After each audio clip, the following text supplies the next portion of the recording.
ઘરેથી ભાગી ગયેલી દીકરીઓને ભલે સાસરિયામાં પ્રેમથી સ્વીકારી લે અને શરૂઆતમાં બધું જ સારું ચાલે, પરંતુ ભવિષ્યમાં જો નાનો એવો મતભેદ કે ઝઘડો થાય તો ઘણીવાર તેમના મનમાં એક પ્રશ્ન ઊભો થાય છે કે જે પોતાના માતા પિતાની ન થઈ તે આપણી શું થવાની?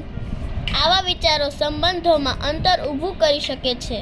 તેથી જીવનમાં જેટલો પ્રેમ મહત્વનો છે એટલો જ માતા પિતાની ઇજ્જત અને વિશ્વાસ પણ મહત્વનો છે. પ્રેમ કરવો એ ખોટું નથી, પરંતુ તે પ્રેમમાં પોતાના માતા પિતાની લાગણીઓ, માન અને સંસ્કારોને ભૂલવું યોગ્ય નથી.